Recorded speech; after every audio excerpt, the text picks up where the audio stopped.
سلطانہ القدیم من الرجس الخبیث المخبث الشیطان اللعین الرجیم وقبیلہ ونفخہ ونفسہ وہمزہ بسم اللہ الرحمن الرحیم۔ تمام نبیوں کے سردار حضرت محمد صلی اللہ علیہ وآلہ وسلم اور تمام مذاہب کے سردار دین اسلام کے پیروکاروں، سلام علیکم۔ میں نے میاں محمد بخش رحمۃ اللہ علیہ کھڑی شریف والے ان کی شان جو ہے وہ بیان کی سوانح حیات، تو میں نے ضمناً جو ہے وہ پیر شاہ غازی قلندر دمڑی والی سرکار ان کا ذکر ضمناً کر دیا۔ آپ ذرا تصرف دیکھیے اور محبت دیکھیے کہ جب اس کو ایڈیٹنگ کے لیے بھیجا تو اس کے اوپر جو نمبر لکھا گیا وہ 59 لکھا گیا، اور ایک صاحب کی کال آئی، کہنے لگے وہ 58 بیچ میں سے کہاں ہے؟ تو میں نے پوچھا یار وہ 58 کہاں؟ تو معلوم یہ ہوا کہ 58 بیچ میں سے رہ گیا اور 59 جو ہے وہ لکھ دیا گیا۔ اور تیاری جو شروع کی تھی وہ حضرت سلطان باہو پر کی، ریسرچ جو ہے کافی دن لگتے ہیں ایک ٹاپک کے اوپر، لیکن اتنا فورس ہوا مجھے کہ تم دمڑی والی سرکار پیر شاہ غازی رحمۃ اللہ علیہ کا ذکر ضرور کرو۔ اور اسی لیے اب دیکھیے کہ حالانکہ بہت ایڈیٹنگ جو ہے وہ بڑے دھیان سے کی جاتی ہے، 58 رہ گیا کہ یعنی گویا کہ اشارہ تھا میاں محمد بخش رحمۃ اللہ علیہ کی طرف سے کہ پہلے میرے پیر کا ذکر، پہلا نمبر ان کا ہو، اس کے بعد میرا ذکر ہو۔ تو میں نے 59 بیان ہو چکا ہے، اب 58 کر رہے ہیں، یہ پہلے کرنا چاہیے تھا، اور یہ ان کی محبت ہے میاں صاحب کی اپنے مرشد کے ساتھ۔ آئیے گفتگو شروع کرتے ہیں۔ حضرت پیرا شاہ غازی قلندر دمڑی والی سرکار رحمۃ اللہ علیہ، قبلہ حاجات عالم بارگاہ پیرا شاہ۔ ان کے بارے میں جاننے کے لیے ہمارے پاس جو سب سے مضبوط اور سکہ جو روایات ہیں وہ ہمارے پاس میاں محمد بخش رحمۃ اللہ علیہ کی اپنے ہاتھ سے لکھی ہوئی کتاب تذکرہ مقیمی ہے۔ یہ تذکرہ مقیمی جو ہے یہ فارسی زبان کے اندر ہے، تو آپ نے اگر پیر شاہ غازی قلندر دمڑی والی سرکار کھڑی شریف ان کے بارے میں جاننا ہو تو تذکرہ مقیمی پڑھیں، لیکن یہ فارسی میں ہے، تو اب فارسی میں عام آدمی کی تو زبان نہیں ہے، تو میرپور کے جو لوگ ہیں زیادہ تر وہ دیوانے ہیں ان کے، اور انگلینڈ کے اندر کافی سارے لوگ ہیں جو دمڑی والی سرکار رحمۃ اللہ علیہ کے دیوانے ہیں۔ میں ابھی یوٹیوب کے اوپر دیکھ رہا تھا، مفکر اسلام شیخ الاسلام حضرت علامہ سید عبد القادر جیلانی مدہ ذلہ ولالی، یہ جو ہے اس کے اوپر عرس ہو رہا تھا دمڑی والی سرکار رحمۃ اللہ پہ، پیر شاہ غازی پہ، اور یہ تقریر فرما رہے تھے، بہت خوبصورت تقریر کی۔ تو یہ اس وقت کے ڈاکٹر ہیں، یہ مفکر اسلام عبد القادر جیلانی، یہ اس وقت ڈاکٹر تھے کہ جب مولوی میٹرک بھی نہیں ہوتا تھا، اب تو خیر ڈاکٹر جگہ جگہ ڈاکٹر پھر رہے ہیں، یہ اس وقت کے ڈاکٹر ہیں۔ اور میں یہ سوچ رہا تھا کہ اگر رب تعالیٰ مجھے اتنی دولت دیتا بہت زیادہ، تو میں یہ جو علماء ہیں ان کو 5 سٹار جگہ پہ رکھتا اور ان سے کہتا کہ آپ لوگ ہمارے عقیدے کے اوپر اپنی زندگی کا نچوڑ جو ہے وہ لکھ کے دے جاؤ تاکہ ہم بعد میں اس پہ عمل کرتے رہیں۔ تو انگلینڈ والے لوگ جتنے میرپور کے ہیں وہ بڑے خوش نصیب ہیں کہ یہ ہستی ان کو ملی ہے۔ آپ ان کے پاس جائیں، ان سے فیض لیں، اور اگر کوئی آدمی، کیونکہ میری آواز جو ہے یہ لیکچر ماشاءاللہ بہت دور تک سنا جاتا ہے، اگر تمہارے پاس پیسہ ہے، موقع ہے، تو اس ہستی کو غنیمت جانو اور ان سے اپنے عقائد کی، کیونکہ ان کے جو دلائل ہیں کوئی مائی کا لال اس کا جواب نہیں دے سکتا۔ تو اگر انگلینڈ والے سن رہے ہیں تو تذکرہ مقیمی اگر ملے تو پیر عبد القادر گیلانی صاحب کے پاس لے کر جائیے، وہ آپ کو پڑھ کر سنائیں گے۔ تو آج کی گفتگو جو ہے وہ کچھ اس سے ہے اور کچھ اور تحقیق ہے، سماعت کیجیے۔ میاں محمد بخش رحمۃ اللہ علیہ جب لکھتے ہیں پیر شاہ غازی کے بارے میں تو شہباز اوجے کبریائی حضرت پیر شاہ قادری، تو آپ اب تعارف کرواتے ہوئے پیرا او دمڑی والا پیرا شاہ قلندر، تو اس شعر میں انہوں نے نام بھی بتا دیا کہ پیرا شاہ قلندر ان کا نام ہے، پیرا شاہ۔ اب یہ جو پیرا شاہ ہے یہ کیا لفظ ہے؟ پیرا، یہ دونوں جو ہیں پروننسیشن استعمال کیے گئے ہیں آپ کے بارے میں، تو سنیے، یہ صرف لہجے کا ہیر پھیر ہے، لہجے کا اصل لفظ جو ہے یہ پیر ہے، اور پیر یہ جو میرپور کے علاقے کے اندر ہیں اس میں یہ اور الف جو ہے یہ لفظوں کے آگے بڑھا دی جاتی ہے، اس کے بڑھانے کا جو ہے وہ رواج ہے. اور پنجابی کے اندر بھی یہ ہے. پنجابی کے اندر اگر آپ کبھی جائیں گاؤں کے علاقے میں, یا آپ کا جانا ہو پنجاب جو ہندوستان کے اندر ہے, وہاں کے بالکل نیچے کے علاقے میں جانا ہو, تو وہ عورت جب کبھی ویر کا لفظ استعمال کرے گی تو ویرے کہہ دے گی یا ویرا کہہ دے گی. تو لفظ تو صرف ویر ہے. تو الف اور یہ بڑھانے کا رواج جو ہے یہ پنجابیوں کے اندر ہے, وہ لفظ بڑھا دیتے ہیں. تو اصل لفظ جو ہے وہ پیر ہے. یہ پیرا اور پیرے, یہ الف اور یہ کا استعمال جو ہے وہ کیا گیا. دمڑی والی سرکار رحمۃ اللہ علیہ نے خود کو پیرا بولا ہے, اپنا نام خود بھی پیرا استعمال کیا. جب کھیوا نے پوچھا تو فرمایا جس کا کھیوا اسی کا پیرا.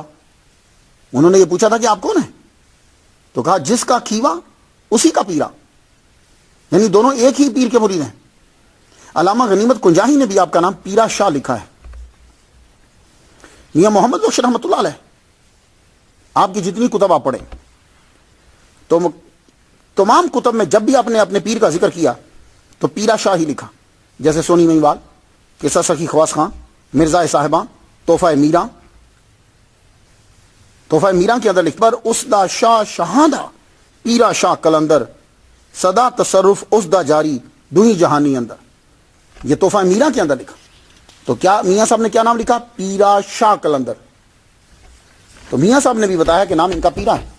اور سیف الملوک جب لکھتے ہیں تو سیف الملوک کے اندر بادشاہ دا پیر کہاوے پیرا شاہ کر جاتا پیرا شاہ کلندر غازی نت سوا لکھ داتا. سیف الملوک میں بھی جو تعارف کروایا تو پیرا شاہ. تو ان حوالہ جات سے بخوبی یہ اندازہ ہو گیا کہ آپ کا فرسٹ نیم جو ہے وہ پیر ہے, جس کو پیرا اور پیرے جو ہے وہ استعمال کیا گیا. اب یہ پیر کا معنی کیا ہے؟ پیر اصل میں فارسی زبان کا لفظ ہے. شروع میں پیر بولا جاتا تھا بوڑھے بندے کے لیے اور استاد کے لیے. پھر پیر کو اڈاپٹ کیا اردو زبان نے. جب اردو زبان نے اس کو اڈاپٹ کیا تو پھر اس کے معنی تھوڑے سے چینج ہوئے. ہادی کے لیے, مرشد کے لیے, بزرگ کے لیے, بانی فرقہ کے لیے, اس کے لیے جو ہے وہ استعمال ہونے لگے. اور پھر اس کے بعد پیر کا معنی پھر ایک اور نچلے طبقے میں چلا گیا, بڑا چلاک. یہ بھی معنی استعمال ہونے لگ گیا.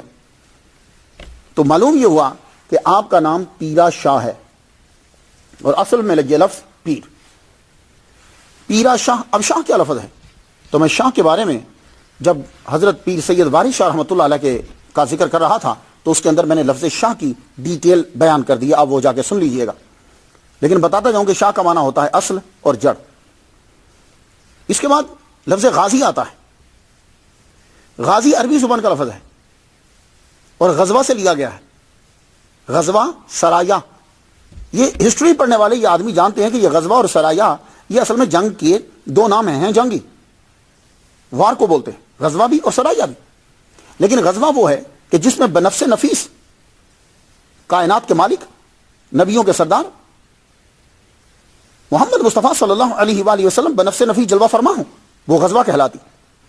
اور جس میں آپ اپنا نمائندہ بھیج دیتے وہ سرایا, وہ تمام جنگیں سرایا کہلوا رہی.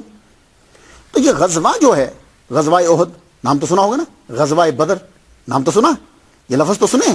تو غزوہ جو ہے یہ وار ہے. تو اس غزوہ سے بنا غازی کہ جو غزوہ لڑتا ہے. بعد میں اس کا استعمال جو ہے وہ تھوڑا سا مخصوص ہونے لگ گیا. وہ کیا کہ وہ مسلمان کہ جو وار میں جاتا ہے لیکن وہ اسلامی جنگ ہے, اللہ کے دین کی سربلندی کے لیے لڑی جا رہی, تو جاتا ہے تو زخم لگتے ہیں لیکن زندہ واپس آ جاتا ہے, تو کہتے ہیں یہ غازی ہے. اور جو شہید ہو جاتا تھا وہاں جو اپنے سر کٹا دیتا تھا, روح کف سے انسی سے پرواز ہو جاتی تھی, رب کرامی خیرات کر دیتا تھا, اسے شہید کہتے تھے. مرے تو شہید, مارے تو غازی, سادہ سا جملہ بن گیا.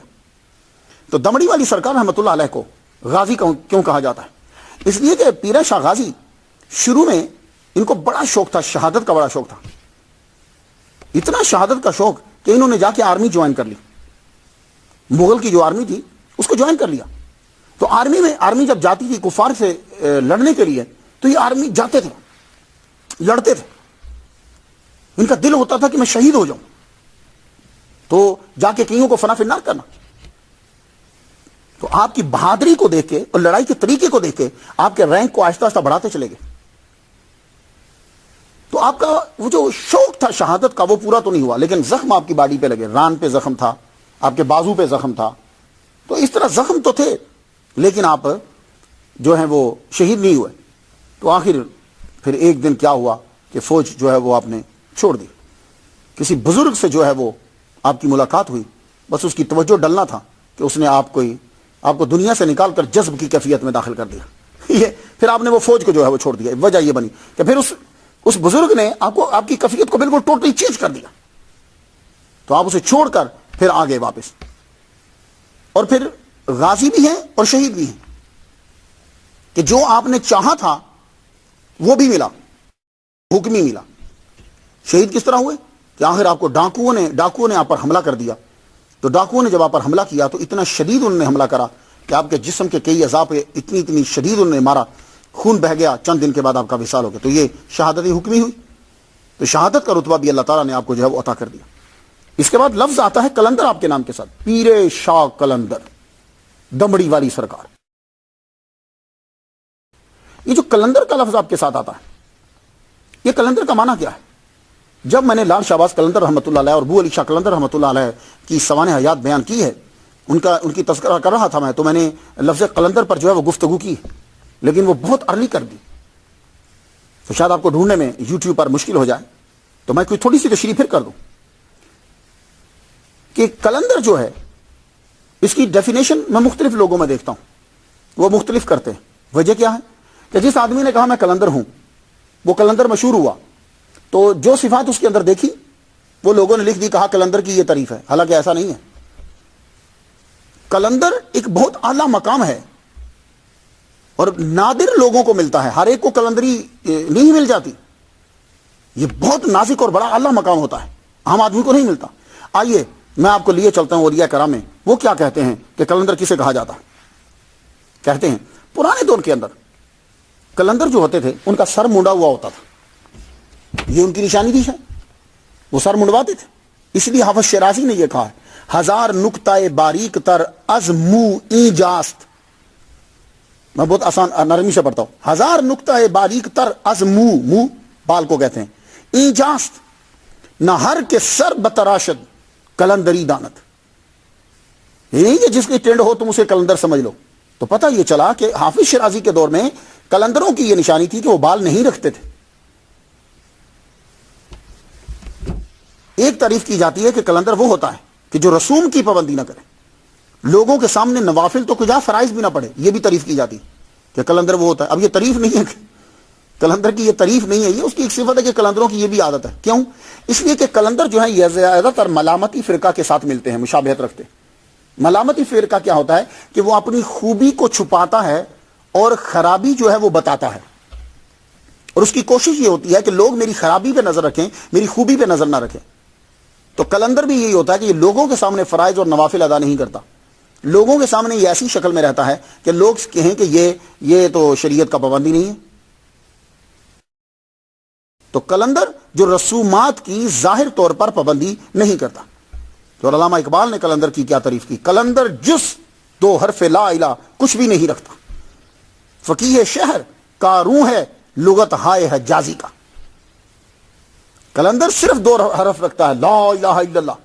اور جو فقیہ شہر ہے, جو مولوی ہے, وہ کاروں ہے. کاروں ہے یہ ایک تلمیح سمجھ لیجئے کہ یعنی اس کے پاس ڈکشنری ہے, اس کے پاس علم ہے, اس کے پاس لفظ ہیں, ان کے معنی ہیں, ان پہ گفتگو ہے. اور کلندر کے پاس صرف الف اللہ چمبے دی بوٹی. اور یہ بھی کہا گیا ہے کہ ابدال جو ہے وہ کلندر ہی بنتا ہے. 300 اولیاء, 40 ابدال, 7 اوتاد, 5 اقطاب, 1 قطب عالم. میں نے آپ کو بتائی تھی نا کبھی نہ پوری. تو کہتے ہیں ابدال وہ بنتا ہے جو کلندر ہو. اور سید محمد گیسو دراز رحمۃ اللہ علیہ فرماتے ہیں زمین و آسمان کھلے ہیں مگر کلندر ان میں سما نہیں سکتا. لوگ کہ کلندر کے لیے یہ جگہ تھوڑی ہے. اور خواجہ مسعود بک نے تو یہاں تک کہہ دیا, مجرد شو از دین و دنیا کلندر کہ راہ حقیقت عظیم دو برتر. اور شاہ نعمت اللہ کیا کہتے ہیں, کمال کر دیا, انہوں نے تو بات ہی ختم کر دی. کہنے لگے صوفی جب انتہا تک پہنچ جاتا ہے تو پھر قلندر بن جاتا ہے. لو بات ختم ہوگی کہ جب وہ عبادت اور مجاہد اور ریاضت کر کر کے جب بلندی پہ پہنچتا ہے تو وہ قلندر ہو جاتا ہے. تو شاہ حسین بلخی فرماتے ہیں قلندر کی حقیقت کو بیان کرنا ناممکن ہے. تو کوئی سمجھ آئی؟ پیرا شاہ قلندر. اور جسے قلندر میاں محمد بخش رحمۃ اللہ علیہ کہہ دیں اب مجھے ڈیفینیشن کرنے کی کوئی ضرورت نہیں. جن کے گن اس جیسا عظیم اسکالر کر رہا ہے تم میاں محمد. اصل میں پرابلم میں ایک بتاؤں آپ کو بات کیا ہے. جتنے بھی علامہ اور صوفیہ کرام شاعر ہوئے ہیں نا ان کی دوسری خوبیوں کو نیچے کر دیا گیا اور شاعری کو بڑھا دیا گیا. یہ بڑا ظلم ہوا. خیر اچھی بات بھی ہے لیکن صرف اسی پہ فوکس نہیں کرنا تھا. اب اعلیٰ حضرت عظیم البرکت شاہ مرزا خان بریلوی رحمۃ اللہ علیہ 52 علوم پر ان کو دسترس تھی. 52 علوم کے اوپر. کیا ان علوم پہ دسترس ڈسکس ہوتی ہے؟ نہیں. بس مصطفیٰ جان رحمت پہ لاکھوں سلام. وسوء لال ہزار. میں یہ نہیں کہنا کہ یہ چیزیں نہیں لیکن یہ کہ یہی تو نہیں ہے بہت کچھ ہے. اور تو ہم مشہور کر دیتے ہیں ان کی شاعری. میاں محمد بخش رحمۃ اللہ علیہ ایک زبردست اسکالر ہیں. عربی اور فارسی اور لوکل زبان کے ماہر اور ایکسپرٹ اور کلاسیکل پنجابی شاعر کا آخری محل کہہ لو آخری اینٹ کہہ لو یا آخری اسکالر کہہ لو. میاں محمد بخش رحمۃ اللہ علیہ کے بعد پھر کوئی کلاسیکل پنجابی کا اسکالر کوئی نہیں پیدا ہوا.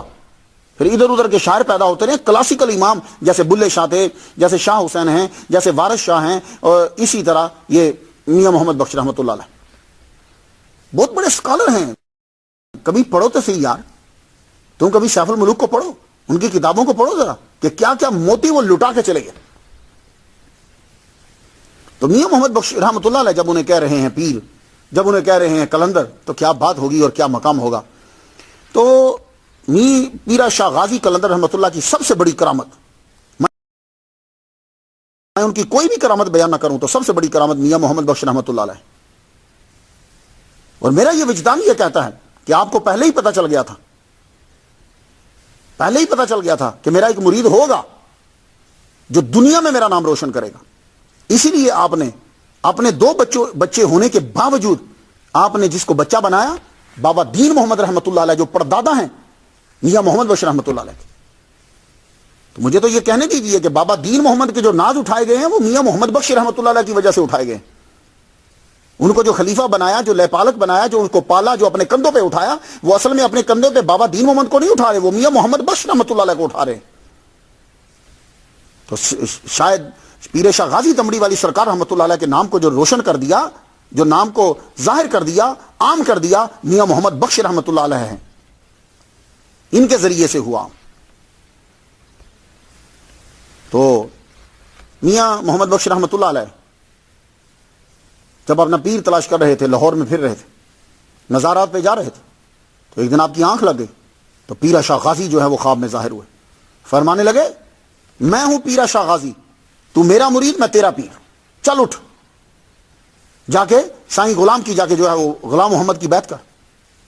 کیونکہ ان کے پاس فیض تو سارا ادھر ہی سے تھا. ظاہری پیر تو پکڑنا پڑتا ہے نا. میں آپ کو بلے شاہ رحمۃ اللہ علیہ کے بارے میں بتا چکا ہوں کہ ظاہری پیر پکڑنا ضروری. تو کہا چل میں تیرا پیر ہوں لیکن جا کے ظاہری پیر پکڑ. تو جا کے پکڑا بیعت کی تعلق جڑ گیا. تو اسی لیے عارف کھڑی جو ہے وہ پکار اٹھے پیر میرا دمڑی والا پیرا شاہ قلندر ہر مشکل وچ مدد کریں دا دوہی جہانی اندر. میں ویسے کم ہی شعر پڑھتا ہوں لیکن پتہ نہیں کیوں جب سے میں نے یہ پڑھا میرا دل کر رہا میں ایسے اسے پڑھوں اور میں گنگنا رہا ہوں کافی دنوں سے. اور پھر میاں صاحب فرماتے ہیں پیر میرا دمڑی والا لالا دا ونجارا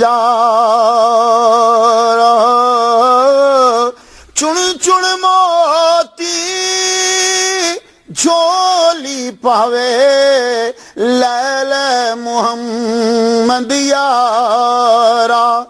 یار اس سے اچھی اور تعریف کیا ہو سکتی. میں پوری تذکرہ مقیمی کا فارسی میں ترجمہ کر دوں نا. میاں صاحب جو یہ جملہ کہہ گئے ہیں نا پیر شاہ غازی رحمۃ اللہ کے بارے میں اس کے علاوہ کچھ نہیں کہ پیر میرا اور دمڑی والا لالا دا ونجارا کہ دمڑی والی سرکار رحمۃ اللہ علیہ جو ہیں وہ موتی بیچتے ہیں موتی بانٹتے ہیں. تو باقی تمام کتابوں سے بری کر دیتا ہے جب میاں صاحب کے اشعار ان کے بارے میں ہم پڑھ لیتے. تو آپ اپنی کتاب سفر العشق میں لکھتے ہیں.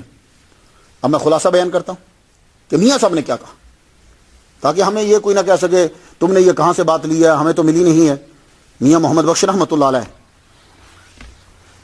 اپنی کتاب سفر العشق کے اندر, جسے آپ لوگ سیف الملوک کہتے ہو, اس میں اپنے پیر کی تعریف کرتے ہو کہتے ہیں میرے مرشد کا نام پیرا شاہ قلندر ہے. یہ میں اردو میں خلاصہ بیان کر رہا ہوں. ان کی شہرت چاروں اطراف میں ہے. ان کے در پر صرف مسلمان ہی نہیں, ہندو سکھ بھی آتے ہیں. ہر ایک فیض پاتا. آپ کی صحابت دن بدن زیادہ ہوتی جاتی. آپ کی ظاہری زندگی سے لے کر اب تک کمی نہیں ہوئی, فیض بڑھتا ہی گیا. جو بھی آتا آپ کے دور میں دمڑی پاتا تھا آپ سے. دمڑی چوتھا حصہ پیسے کا, اور یوں لاکھوں دمڑیاں آپ بانٹ دیتے. نہ صرف غریب بلکہ بادشاہ اور عمرا بھی پیر شاہ غازی کے در پہ آتے, مگر حالت یہ ہوتی کہ بادشاہوں کے سر جھکے ہوتے. لگتا کہ بادشاہ وہ نہیں ہے, یہ بادشاہ ہیں. میرے مرشد دمڑی والی سرکار ہیں, اور اس میں شک نہیں میرا پیر شاہاں.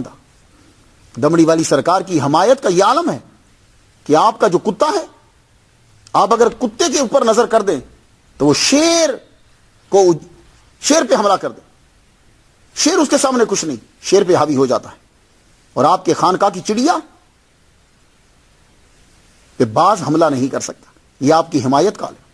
اور آپ کا کوئی بھی خدمتگار مصیبت میں ہو اور پیر شاہ غازی قلندر پکارے تو فوراً اس کی مدد کرتے. اللہ اکبر جل شاہ. اور لوگوں یہ مت سمجھنا کہ وہ قبر میں ہیں. ہر صفت حال ہے, وہ زندہ ہیں. کرامتوں کا ظہور آج بھی اسی طرح ہو رہا. کیا کہنے. اب یہ میاں صاحب میں خلاصہ بیان کر رہا ہوں, آپ خود جا کے پڑھ لیجئے گا پنجابی. میرپور میں رہنے والوں خوش نصیب ہوتے. یہ جملہ کتابی نہیں ہے, میاں محمد بخش رحمۃ اللہ کے منہ سے نکلا ہے. زندہ پیر کرامت ظاہر, فیض ہمیشہ جاری, باغ نبی دا گل عجائب, کھڑیا بہاری, جنت شان مکان منور, روپ ڈلے ہر پاسے, در اس دے نت نویں سوالی, پاون آس نراسے. یہ دو ہی شعر کہ ان کی کرامت, وہ زندہ پیر ہے اور کرامت اس کی ظاہری ہے. محمد مصطفیٰ صلی اللہ علیہ وسلم کے باغ کا وہ پھول ہے کہ جو ہمیشہ سدا بہار کھلا رہے. اور آپ اللہ اکبر جل شانہ, اور آپ کا در وہ در ہے کہ جہاں نا امید آتے ہیں اور ان کی امید پوری ہو جاتی.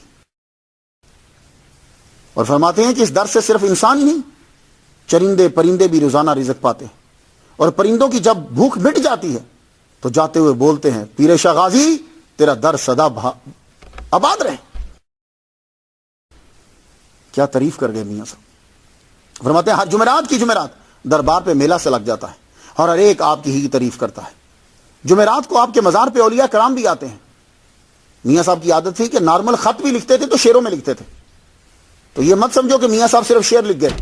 میاں صاحب نے ایک پوری آپ کی ہسٹری کو شعروں میں بند کر دیا, کیونکہ آپ نارمل گفتگو بھی شعروں میں کرتے تھے. کسی کو خط لکھتے تھے تو شعر میں, کسی کو دعا دیتے تھے تو شعر میں, کسی کو چیز کہنا ہوتی تھی تو شعر میں. اشعار کی اورد ہوتی تھی آپ کے اوپر. تو اپنے پیر کی تعریف کرتے ہوئے کہتے ہیں کہ جمعرات کو آپ کے مزار پر اولیاء کرام بھی آتے ہیں. پیر میرے دی دھوم چفیرے, آون ولی سلامی, چمن خاک کریں دے خدمت, دعویٰ رکھ غلامی. پیر دمڑی والی سرکار پہ جب اولیاء کرام آتے ہیں, میرے پیر کی مشہوری چار تانگے عالم میں ہے.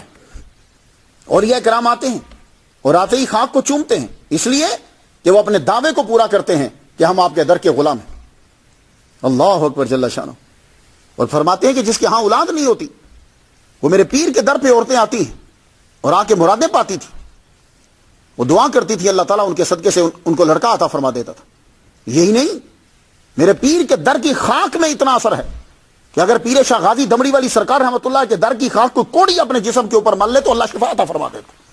یہ کوئی معمولی بندہ نہیں کہہ رہا, نہ میں کہہ رہا ہوں, یہ دنیا کا عظیم سکالر, کلاسیکل پنجابی کا آخری شاعر میاں محمد بخش رحمۃ اللہ علیہ کہہ رہے ہیں. اور آپ فرماتے ہیں کہ ایک دفعہ ایک مرید نے آپ کو پکارا جب اس کا جہاز ڈوب رہا تھا, تو آپ نے جا کر اس کو جہاز سمیت بچا لیا. اور آخر میں پیر شاہ غازی کی بارگاہ میں عرض کرتے ہیں, اللہ نے آپ کو لوح و قلم پہ اختیار دیا ہے. میاں محمد بخش رحمۃ اللہ علیہ پیر شاہ غازی سے عرض کر رہے ہیں کہ اللہ تعالیٰ نے آپ کے ہاتھ میں لوح و قلم دیا کہ محمد سے وفا تو نے تو ہم تیرے ہیں, یہ جہاں چیز ہے کیا لوح و قلم تیرے ہیں, لوح و قلم پہ اختیار دیا ہے. میں مسکین ایک لمحہ کے لیے بھی اللہ کا واسطہ ہے مجھے خود سے دور نہ کرنا, میرے پاس اپنا کچھ نہیں ہے, صرف آپ کی نظر کرم ہے. دمڑی والی سرکار آپ کی نظر کرم ہے. کھڑی شریف اور میرپور اور ضلع جہلم میں رہنے والوں, اس سے بڑھ کر پیر شاہ غازی کی اور کیا شان ہو سکتی, میں تو نہیں بیان کر سکتی. جس کی شان میاں محمد بخش رحمۃ اللہ علیہ بیان کر گئے, کتنا مقام ہوگا ان کا. اب آ گیا لفظ دمڑی. یہ دمڑی کیا ہے؟ دمڑی ہندی زبان کا لفظ ہے, اس کا مطلب ہوتا ہے پیسے کا چوتھا حصہ. میاں محمد بخش رحمۃ اللہ علیہ فرماتے ہیں کہ ایک دن خواب کے اندر حضرت سید عبد القادر گیلانی رحمۃ اللہ علیہ آپ کی خواب میں آئے, کہنے لگے پیر شاہ غازی تمہیں 1 لاکھ ٹکا روزانہ دے دوں کہ جو تیرے دروازے پہ آئے سب کو دیتا جائے, بانٹتا جائے. کہا حضور پیسے اتنے سارے دے دیں گے روز کے تو یہ سارے عیش و عشرت میں پڑ جائیں گے, مجھے تو فیض دیجیے, اپنے قدموں کی خاک دیجیے. اس لیے پیر شاہ غازی قادری ہیں تو غوث پاک کی خاص نظر آپ کے اوپر, پھر بھی آپ کے پاس غیب کا خزانہ رہا. یہ ایک دمڑی کیا جس کو جتنی ضرورت ہوتی تھی آپ کے دربار سے جو ہے وہ ملتی تھی, آپ کے دربار سے ملتی. اللہ اکبر جل شان, غیب کا خزانہ تھا. لیکن چونکہ دمڑی آپ بانٹا کرتے رہے اس لیے دمڑی والی سرکار ہو گئی. آپ کا خاندان پیر شاہ غازی قلندر یہ مولا علی کی اولاد سے, الوی ہیں, الوی مولا علی کی اولاد سے. ہاں اصل میں ہوتا یہ ہے کہ جو پرانا آدمی ہوتے ہیں ان کی تاریخ ہمارے پاس کوئی نہیں جب تک کہ کوئی آ کے لکھتا نہیں. تو آپ کے بارے میں یہ ہے کہ آپ مولا علی کی اولاد سے الوی, اور الوی جو ہے نا جو بی بی فاطمہ کی اولاد سے نہیں ہے لیکن مولا علی کی اولاد سے ہے, وہ مختلف ناموں سے پوری دنیا میں مشہور ہے. یہ بات یاد رکھیے گا, وہ صرف الوی کے نام سے مشہور نہیں ہے, کسی جگہ الوی کے نام سے مشہور ہے, کسی جگہ آوان کے نام سے مشہور ہے, تو اس طرح وہ مختلف ناموں سے مشہور ہے. تو پیر شاہ غازی قلندر دمڑی والی سرکار رحمۃ اللہ مولا علی کی اولاد میں سے. اور آپ کے والد گرامی کا نام کچھ یوں بتایا جاتا ہے, سید دین محمد الوی رحمۃ اللہ علیہ. میاں صاحب فرماتے ہیں کہ آپ نے شادی کی تھی, آپ کے 2 بیٹے ہوئے, لیکن اکثر ہوتا ایسا ہے کہ باپ جو ہے بیٹے باپ کو کم ہی پہچان پاتے. آپ چونکہ فوج چھوڑ کر بار جذب کی کیفیت میں آ گئے, بیٹے آپ سے دور ہٹ گئے. تو میاں صاحب فرماتے ہیں کہ میرپور گلی مسجد سراجہ میں رہتے تھے, مگر پیر شاہ غازی رحمۃ اللہ علیہ نے میاں محمد بخش رحمۃ اللہ علیہ کے پردادا حضرت پیر بابا دین محمد رحمۃ اللہ علیہ کو اپنا بیٹا بنا لی اور ان کی پرورش شروع کر دی, خود ان کی تعلیم شروع کر دی, تصوف علم ہر چیز سکھانا شروع کر دی. بچے اپنے کندھے پر اٹھا کر پیر شاہ غازی میاں محمد بخش رحمۃ اللہ علیہ کے پردادا کو اپنے کندھے پر اٹھا کے گھوما کرتے تھے, خود پڑھاتے خود. اور ایک دن کیا ہوا کہ آپ میاں محمد بخش رحمۃ اللہ علیہ کے پردادا کو اپنے کندھے پر اٹھا کر گھوم رہے ہیں کہ رستے میں کیا ہوا. آپ نے دیکھا کہ یہ کبھی آپ گاؤں میں جائیں نا, وہ ماچن تنور کے اوپر, جیسے تندور بولتے ہیں, وہ تنور ہوتا ہے, تنور کے اوپر روٹیاں لگا رہے, اس نے تنور کو چلایا. آپ نے میاں محمد بخش رحمۃ اللہ علیہ کے دادا پردادا کو پکڑ کر آگ کے اندر پھینک دیا, چھوٹے سے آگ کے اندر پھینک دیا. چیخ اٹھی عورت, چیخ اٹھی, بابا یہ تو نے کیا کر دیا, بچہ تو جل گیا ہوگا. آپ مسکرا کے فرمانے لگے, پیر شاہ غازی دمڑی والی سرکار رحمۃ اللہ فرماتے ہیں جلے تیرا تنور, میرا لڑکا نہیں. آپ نیچے جھکے, جھک کے آپ نے آگ میں سے اپنے بیٹے کو پکڑ لیا. انہیں میاں محمد بخش رحمۃ اللہ کے پردادا کو اپنا بیٹا بنایا تھا, پکڑ لیا, پکڑ کے وہ مسکرا رہے. تو کسی نے پوچھ لیا حضور تنور میں کیوں پھینکا تھا؟ فرمانے لگے ہم اپنے بیٹے کی تربیت کر رہے ہیں, آج مجازی آگ کی تپش برداشت کرے گا تو آگے چل کر حقیقی آگ کی تپش سے پریشان نہیں ہوگا. مجذوب کا ایک اپنا ہی طریقہ ہوتا ہے سمجھانے کا. سخاوت کمال درجے کی. ولی اور سید اس کی ایک صفت ہوتی ہے, وہ سخی ضرور ہوتا, کنجوس نہیں ہوتا, کیونکہ کنجوس ولی نہیں بنتا, یہ بات یاد رکھیے. سخی اور سید یہ سخی ضرور ہوتا ہے. پیر شاہ غازی قلندر سخی. جہلم کے لوگ زیادہ تر آپ نے دیکھا, یہ چکوال جہلم اس ایریے کے لوگ زیادہ تر فوج میں ہوتے ہیں, تب بھی فوج میں ہوتے تھے. ایک فوجی بیچارہ بڑے سالوں کے بعد اپنی تنخواہ جمع کر کے اور سامان لے کر اپنے گھر پلٹ رہا تھا واپس. وہ جو ہی یہاں کھڑی شریف چک ٹھاکرا ان کے قریب سے گزرا تو کیا ہوا, رستے میں ڈاکو نے لوٹ لیا. اس کے پاس 500 ٹکا تھا, 500 ٹکا. وہ پیسے بھی لے لیے, سامان بھی لے لیا, گھوڑا بھی لے لیا. اب وہ بیچارہ اتنے سالوں کے بعد گھر جا رہا تھا. اتنے پیسے اس دور میں اتنے پیسے جمع کرنے سال لگتے تھے. گھر نہیں گیا, شرمندگی کی وجہ سے پیر شاہ غازی قلندر دمڑی والی سرکار رحمۃ اللہ کے در پہ چلا گیا. آپ کا مچ جل رہا ہوتا تھا, بیٹھے تھے, جا کے بیٹھا تو سر جھکایا. وہ فرمانے لگے, کاکا کیا ہوا, کیوں پریشان ہے؟ اپنی ساری روئے داد سنائی. حضور گھوڑا بھی چھن گیا, 500 ٹکا بھی چھن گیا, ہر شے چھن گئی, گھر کس منہ سے جاؤں؟ ہم نے کہا اچھا چل جو ہے کھا پی بیٹھ. 1 دن 2 دن 3 دن, چوتھا دن جب آیا تو ایک صاحب آئے, کہنے لگے حضور حاکم نے ایک گھوڑا اور 500 روپیہ 500 ٹکا بھیجا ہے, آپ کی نظر قبول کیجئے. فرمانے لگے رکھ جا. وہ رکھ کے چلا گیا. آپ نے 500 اٹھایا اور گھوڑے کی لے جاؤں. کہا لے کاکا جا اپنے گھر خوشی سے جا. لو آج کل لوگ پیسے اکٹھے کرتے ہیں, اس دور میں 500 پیر شاہ غازی قلندر دمڑی والی سرکار رحمت اللہ دے گا, جا لے جا. آپ زیادہ تر استغراق میں رہتے تھے. اب یہ مجذوب ہوتا کیا ہے, تھوڑی سی اگر اجازت دیں تو مشکل تھوڑی سی گفتگو کر. مجذوب کیا ہوتا ہے؟ ایک ہوتا ہے مجذوب, ایک ہوتا ہے مجذوب سالک, ایک ہوتا ہے سالک مجذوب. پلیز تھوڑا سا سن لیجیے. مجذوب کیا ہے؟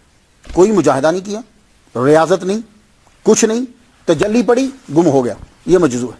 اور اس کے پاس کم جانا چاہیے. جو صرف مجذوب ہے اس کے پاس کم جاؤ. کیوں؟ کوئی پتہ نہیں کس موڈ میں ہو اور کیا کر دے, مت جاؤ. اور کچھ اولیاء کرام مجذوب سالک ہوتے ہیں کہ کسی بزرگ کے پاس گئے, تجلی پڑی, گم ہو گئے, لیکن پیچھے کوئی تھا, کھینچ کے لے آیا واپس, کھینچ کے واپس لے آیا.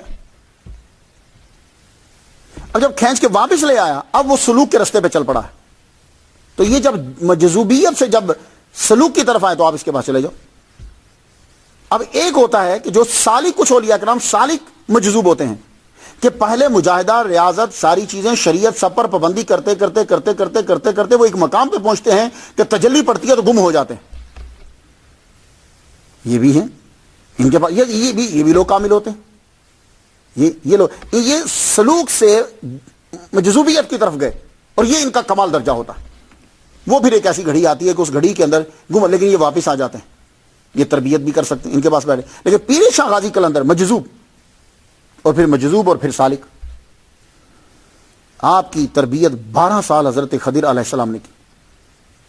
12 سال 12 سال بعد آپ نے ظہور فرمایا. آپ کے ظاہری مرشد جو ہیں وہ تو سید شاہ محمد امیر بالا پیر کی آپ نے بات کی تھی, انہوں نے راہ پہ چلا دیا. تو ایک روز آپ اپنے مریدین کے ساتھ دریا کے کنارے پر بیٹھے ہوئے قرآن پڑھا کرتے تھے وہاں جا کر. تو آپ کے دیوانے تھے, مرید تھے, ماننے والے تھے, بڑی منتا تھی آپ. آپ وہاں بیٹھ کے قرآن پڑھ رہے ہیں. ایک دن گزرا, 2 دن گزرے, کچھ دن, تو مریدوں کی عادت بن گئی, آپ وہاں آتے, قرآن پڑھتے, چلے جاتے. ایک دن کیا ہوا نہ جانے کیا سوجی, قرآن مجید پکڑا, دریا میں چھلانگ لگا دی. قرآن پکڑ کے دریا کے اندر چلے گئے. مرید بیٹھے رہے, شام ہو گئی, پیر نہیں نکلے. حد ہو گئی. لوگوں نے کچھ سمجھا, ہر ایک نے اپنی سوچ کے مطابق جو ہے وہ تلاش کرنا شروع کر دیا, لیکن پیر ظاہر نہیں ہوا. لوگ آتے یار یہاں ہمارے پیر تھے, مرشد تھے, کیونکہ پیر شاہ غازی قلندر رحمۃ اللہ علیہ کو ہم تو تھے نہیں بندے کہ اگر کوئی گم ہو گیا تو لوگ چھوڑ دیں. ایک پوری خانقاہ تھی, ایک پورا مقام تھا. تو لوگ روز آتے, آہستہ آہستہ کم ہونے لگے. لیکن آپ کا ایک مرید تھا, وہ روز وہیں آ کر بیٹھ جاتا کہ میرا پیر یہاں سے گیا, میرا پیر یہاں سے گیا. 1 سال 2 سال 3 سال 6 سال 10 سال 12 سال گزر گئے، لیکن وہ بیچارہ وہیں آتا بیٹھتا۔ 12 سال کے بعد ایک دن اس نے دیکھا اسی پانی سے پیر ظاہر ہوئے، ہاتھ میں وہی قرآن، وہی کپڑے، وہی حالت۔ پیر شاہ غازی قلندر دمڑی والی سرکار رحمۃ اللہ علیہ 12 سال کے بعد باہر نکلے، وہ قدموں میں گر گیا، پیر 12 سال گزر گئے۔ آپ فرمانے لگے ہم حضرت خضر علیہ السلام اور حضرت الیاس علیہ السلام ان سے ہم جا کے پڑھتے رہے اور تربیت لیتے رہے۔ یہی وجہ ہے کہ کچھ لوگوں نے یہ کہا ہے کہ آپ جو ہیں وہ حضرت خضر علیہ السلام کے مرید ہیں، اور میاں محمد بخش رحمۃ اللہ علیہ نے بھی تذکرہ مقیمی کے اندر لکھا ہے 2 از 10 سال در صحبت حضرت خضر و الیاس بودند، انہوں نے یہ بھی لکھا کہ حضرت خضر علیہ السلام جو ہیں ان کی تربیت میں 12 سال رہے ہیں، میاں صاحب نے بھی لکھ دیا۔ آپ کی کرامات بہت ہیں، سالک کرامات کو چھپاتا ہے، اور جب کبھی بتلانی ہوتی ہیں تو بتا بھی دیتا ہے، لیکن چھپانا افضل ہوتا ہے، ضرورت ہو تو دکھانا افضل ہوتا ہے۔ اسی طرف میاں محمد بشیر رحمۃ اللہ علیہ نے یہ کہا ہے لازم ستر ولایت تائیں اپنا حال چھپانا، اولیائی تحت کبائی سرور دا فرمانا۔ کہتے ہیں کہ ولایت میں کیا ہے کہ اپنا حال چھپاؤ، لیکن مجذوب کا مسئلہ الگ ہوتا ہے۔ سالک کے لیے یہ معیوب سمجھا جاتا ہے کہ وہ شہرت کی خاطر کرامت دکھائے، لیکن آج کل تو کرامتیں بنائی جاتی ہیں، پھر بنا کے بتلائی جاتی ہیں، پورا ایک گروپ چھوڑا ہوتا ہے کہ تم کرامت کو ذرا بتاؤ۔ بڑی پرانی بات ہے کہ نورانی میاں رحمۃ اللہ علیہ، شاہ احمد نورانی رحمۃ اللہ علیہ یگانہ روزگار شخصیت تھی، تو میں ان سے 2 مرتبہ ملا ہوں۔ ایک مرتبہ جب میں جامعہ نعیمیہ میں پڑھتا تھا تو مفتی محمد حسین نعیمی رحمۃ اللہ علیہ ان کے دوست تھے، وہ آئے تشریف لائے تو ہم سڑک گیٹ کے اوپر کھڑے ہو کے میں نے ان کا ہاتھ چوما۔ پھر رسولیہ شرازیہ میں ایک دفعہ جلسہ تھا ان کا، مجھے تقریر ابھی تک ان کی یاد ہے، اس وقت میں نے ان کی زیارت کی۔ پھر یہاں جب امریکہ کے اندر ان کا بیٹا یہاں رہتا تھا ہیوسٹن میں ہی، تو میں ہمبل میں خطیب تھا، تو انہوں نے بتایا کہ قبلہ نورانی صاحب تشریف ابا حضور آئے ہیں۔ بڑی خوبصورت شخصیت تھی وہ۔ تو ان کو کسی نے بتایا کہ جی ایک پیر صاحب لندن سے گئے، تو وہاں گاؤں میں جب پہنچے، تو بہت دور گاؤں ہوتے ہیں جہاں لوگوں نے کبھی کوئی دیکھے نہیں، تو وہاں ان کے مرید کرامتیں بتا رہے ہیں، پیر صاحب جب دروازے کے آگے جاتے ہیں تو دروازہ خود بہت کھل جاتا تھا، نعرہ لگ رہا وہاں، نورانی صاحب مسکرانے لگے۔ آپ کو پتا ہے کہ امریکہ اور انگلینڈ کے اندر سینسر والے دروازے ہیں، آپ ان کے سامنے کھڑے ہیں تو دروازہ کھل جاتا ہے۔ اب وہ خواب بنا کر کرامت بنا کر بتلا رہے ہیں۔ تو اس طرح کی کرامتیں بنائی جاتی ہیں اور بتلائی جاتی ہیں۔ سیاسی لوگوں کے ساتھ بڑے تعلقات ہوتے ہیں، کسی کا کام کروا دیا تو اس بیچارے غریب کے لیے تو کرامت ہی ہوئی نا۔ امیگریشن میں شکایت لگا کے کسی کو رکوا دیا تو مریدین پھر کرامت بتا دیتے ہیں، تو اس نے تو شکایت لگائی تھی امیگریشن میں۔ تو کچھ آج کل کیا ہوتا ہے کہ کرامتیں بنائی جاتی ہیں، تو کرامت مافوق الفطرت کا نام ہے، مافوق العشرت کا نام نہیں ہے۔ عشرت سے اوپر، یہاں مافوق کا معنی میں اوپر لے رہا ہوں، لیکن مجذوب کا طریقہ ذرا جدا ہوتا ہے۔ سالک ایسا پسند نہیں کرتے۔ آپ کے بال بڑے ہوئے ہوتے، جب جذب کی کیفیت ہوتی ننگے پاؤں آپ چلتے، سر ننگا پاؤں ننگے بال بڑے ہوتے، لیکن جب اللہ اکبر کہتے بال سر کے کھڑے ہو جاتے۔ میں ایک مجذوب سے ملا ہوں، ان کا نام زاہد صدیقی، موسیٰ زاہد صدیقی، ہمارے گھر کے آگے سے گزرا کرتے تھے، رات کو بھی اللہ اکبر۔ وہ ان کی بھی ساری زندگی جو ہے وہ مجذوبیت میں گزر گئی۔ تو اللہ اکبر جب کہتے تو پیر شاہ غازی قلندر دمڑی والی سرکار رحمۃ اللہ کے بال سر کے کھڑے ہو جاتے بال۔ اللہ اکبر جل شانو۔ پاؤں میں جوتا نہیں پہنتے تھے، تو کبھی کوئی دیکھ لیتا کہ آپ کے پاؤں ذرا زخمی ہو گئے ہیں تو وہ نیا جوتا لا کے دے دیتا۔ پیر شاہ غازی سرکار جوتا پہن لیجیے، فرماتے اچھا چل رہا، اس کا دل رکھنے کے لیے رکھتے، جب وہ چلا جاتا تو پہن کر کسی دوسرے کو دے دیتے، لے تو پہن لے۔ میں نے آپ کو کہا نا کہ مجذوب جو ہوتا ہے اس کے پاس بیٹھنا جو ہے وہ فائدہ مند بھی بڑا ہے لیکن خطرے سے خالی بھی نہیں ہوتا۔ سموال شریف اب تو خیر بڑا ٹاپ کا علاقہ ہے، میرپور کے لوگ جانتے ہیں، یہ بڑا تاریخی شہر ہے، بڑی راجہ سرخرو بڑا مشہور ہوا۔ یہاں کے لوگوں نے پیر شاہ غازی قلندر دمڑی والی سرکار رحمۃ اللہ علیہ کی توہین کر دی، آپ کو جلال آ گیا، فرمایا کہ جاؤ تمہارے شہر کو آگ لگ جائے، شہر جلا کے رکھ دیا، ہر سال آگ لگ جاتی، شہر جل جاتا۔ راجہ سرخرو بیمار ہو گیا، حضور معاف کر دیجئے، کہیں سے علاج نہیں ہو رہا، پیر شاہ غازی دمڑی والی سرکار رحمۃ اللہ کی بات، حضور معاف کر دیجئے۔ ہم نے فرمایا اچھا چل ٹھیک ہے، جا تجھے معاف کیا، ٹھیک ہو جائے گا تو، لیکن تیرا شہر جلتا رہے گا۔ تیری قبر بھی نہیں بنے گی یہاں. وہی ہوا. اس کی قبر وہاں نہیں ہے, سنبھال میں نہیں ہے, اورنگ آباد میں ہے. اسی طرح یہ شہر جلتا رہا. راجہ بندو خاں کا دور آ گیا. راجہ بندو خاں حاضر ہوتا, سال میں 2 مرتبہ آپ کا عرس کرواتا, پھر آپ دنیا سے تشریف لے جا چکے, معافی مانگتا. لیکن غضب ٹھنڈا نہیں ہوا. پھر کیا ہوا کہ حافظ مقیم رحمۃ اللہ علیہ, حافظ محمد مقیم رحمۃ اللہ علیہ, وہ جب پڑھ کر آئے تو ان کا من چاہا کہ میں سموار شریف میں تبلیغ کروں, ان لوگوں کو کچھ بتاؤں. لیکن انہیں معلوم تھا کہ اس کے اوپر تو غضب ہے, جیسے صابر پیا کلیری رحمۃ اللہ علیہ کا غضب تھا کلیر شریف کے اوپر, آگ لگ گئی, کوئی رہ نہیں سکتا تھا. اسی طرح حافظ محمد مقیم رحمۃ اللہ علیہ آئے, پڑھتے رہے, بخشتے رہے. آخر کار ایک دفعہ کرم ہو ہی گیا, تشریف لائے پیر شاہ غازی دمڑیاں والی سرکار. بولو کیا چاہیے تمہیں؟ حضور اجازت دیجیے سموال شہر کے اندر میں تبلیغ کروں, میں رہوں. فرمایا کہ جاؤ, ہم تمہیں اجازت دیتے ہیں, تم رہو. عرض کی حضور اکیلے کیسے رہوں گا, زندگی کے اندر بہت سے لوگوں کی مدد کی ضرورت ہوتی ہے, میں اکیلا تو نہیں رہ سکتا. فرمانے لگے جاؤ پھر تمہیں اجازت ہے, جسے چاہو رکھو. اللہ اکبر جل شان. پھر سموال شریف میں آہستہ آہستہ لوگ آباد ہونے لگے, آگ لگنا بند ہو گئی, اور آپ نے اپنے سجادہ نشین کو خواب کے اندر حکم فرمایا کہ حافظ محمد مقیم یہ جہاں وہاں ہے تو یہاں سے لنگر اس کو پہنچایا جائے, اور جب تک کہ یہ فائنینشلی مضبوط نہیں ہو جاتے تو شروع میں دمڑی والی سرکار سے لنگر جاتا تھا, پھر جب اللہ تعالیٰ نے ان پر کرم کیا تو پھر وہاں سے لنگر یہاں آتا تھا. آپ جذب کی کیفیت میں, تو میں نے آپ کو بتایا کہ مجذوب کی موج ہوتی ہے. ایک مرتبہ کیا ہوا کہ جنگل سے گزر رہے ہیں آپ, ایک چرواہا, آپ نے اس سے یہ کہا کہ مجھے دودھ دو. وہ اس نے پاؤں میں دیکھا, سر کی طرف دیکھا, کپڑے پھڑے ہوئے دیکھے, تو کہا پتہ نہیں کون شخص ہے. کہنے لگا دودھ تو میں گھر دو آیا ہوں, ابھی میں جا رہا ہوں. فرمایا اچھا تم جا رہے ہو, جاؤ پھر. بھائی اتنا کہنا تھا. 1 ماہ 2 ماہ 3 ماہ پتہ ہی نہیں چلا بندہ گیا کہاں.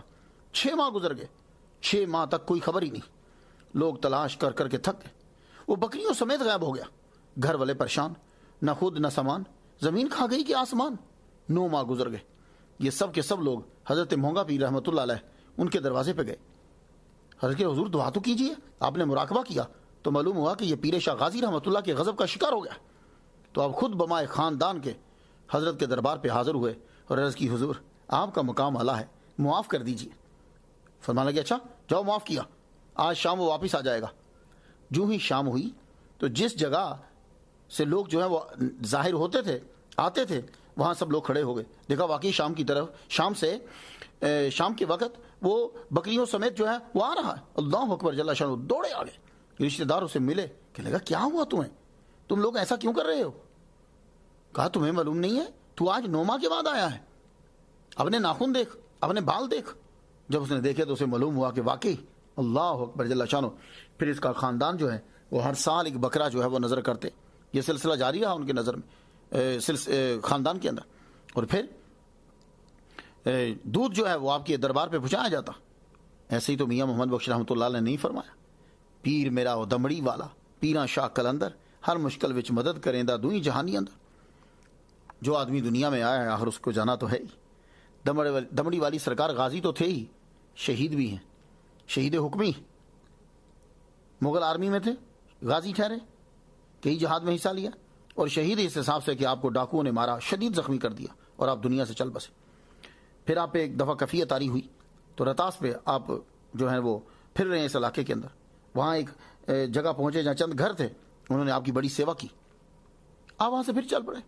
رات کا وقت ہوا, جنگل سے گزرے ہیں. وہ چور جو ہے نا وہ انہیں گھروں کا مال لوٹ کر بھاگ رہے تھے. آپ کی ایک دم نظر پڑی, آپ نے فرمایا پکڑو, جانے نہ تو, مارو. ڈاکو نے یہ سمجھا کہ شاید اس نے ہمیں پہچان لیا ہے. وہ آگے سے مڑ کے واپس آئے. انہوں نے آ کر اتنا مارا جسم جو ہے وہ پھٹ گیا. اب آپ لوگ سوچیں گے کہ پیر شاہ کلندر جو اتنے بڑے بزرگ ہیں تو کیا وہ ڈاکوؤں کو روک نہیں سکے. یہ بات نہیں ہے. جب تقدیر کا آرڈر آ جاتا ہے نا تو پھر سب چیزیں چلی جاتی ہیں. حضرت عمر رضی اللہ تعالیٰ عنہ, آپ کے حکم سے پانی چلتا ہے اور ایک معمولی کے ٹگے کے آدمی نے, ملازم نے آپ کو شہید کر دیا. یہ بات نہیں ہے، تقدیر کے مسئلوں کے اندر مت پڑا کرو. پاور جب اللہ تعالیٰ دیتا ہے وہ ٹھیک ہے، جب تقدیر آ جاتی ہے تو پھر بات ختم ہو جاتی. اب ان کو جانا تھا، جسم پھٹ گیا، خون نکلنے لگے. وہ لوگ ڈاکو جو ہے وہ مار کے چھوڑ گئے، اپنی طرف سے انہوں نے مار دیا، خون بہتا رہا. صبح کسی آدمی نے دیکھا کہ بابا جی پڑے ہوئے ہیں، شور مچ گیا، اطراف سے لوگ اکٹھے ہو گئے. طبیب کو بلایا گیا، وہ آ کے ٹانکے لگاتا. اب ایک دم اللہ اکبر کا نعرہ لگاتے، ٹانکے ٹوٹ جاتے، خون اتنا بہا. پھر آپ کے منہ بولے بیٹے، آپ کے خلیفہ حضرت پیر بابا دین محمد رحمۃ اللہ علیہ، انہیں بلایا گیا. آپ آئے تو کہا بابا اب چلو. لوگوں نے کہا حضور یہیں رک جائیے، اب ان کا آخری لمحات ہیں، یہیں ان کا روزہ بنا دیجئے. کہا نہیں، مجھے یہاں نہیں رہنا، مجھے وہاں جانا ہے، چک ٹھاکرا، میں وہیں چلوں گا کھڑی شریف جہاں یہ رہتے تھے، اسی واپس جاؤں. کہا وہاں کوئی بندہ نہیں آئے گا. کہا آئے یا نہ آئے، مجھے اپنے پیر کو وہیں لے کر جانا ہے. آپ نے اٹھایا اور اپنے پیر کو وہاں لے گئے. تو آج آپ جا کے ان کا مزار جو ہے وہ دیکھ سکتے ہیں کہ اللہ تعالیٰ نے کتنا کرم فرمایا، اور کہ ایک بہت بڑا پروجیکٹ. میں تقریباً 2 دفعہ حاضری دے چکا ہوں، تب بہت پرانا تھا، اور جب میں نے حاضری دی اس سے پہلے جو تھا وہ اور پرانا تھا. لیکن اب آپ جائیں تو ایک عجیب رونق آپ کو نظر آئے گی. کروڑوں روپیہ لگا کر جو ہے وہ پروجیکٹ کو جو ہے وہ تیار کیا گیا ہے. پروردگار عالم سے یہ دعا ہے کہ اللہ تعالیٰ جو ہے وہ ہماری حاضری اپنی بارگاہ میں قبول فرمائے. پیر میرا او دمڑی والا، پیراں شاہ کلندر، ہر مشکل وچ مدد کریندا دوئی جہانی اندر. پیر میرا او دمڑی والا، لالاں دا ونجارا، چن چن موتی جھولی پاوے، لیلے محمد یارا. وآخر دعوانا الحمدللہ رب العالمین.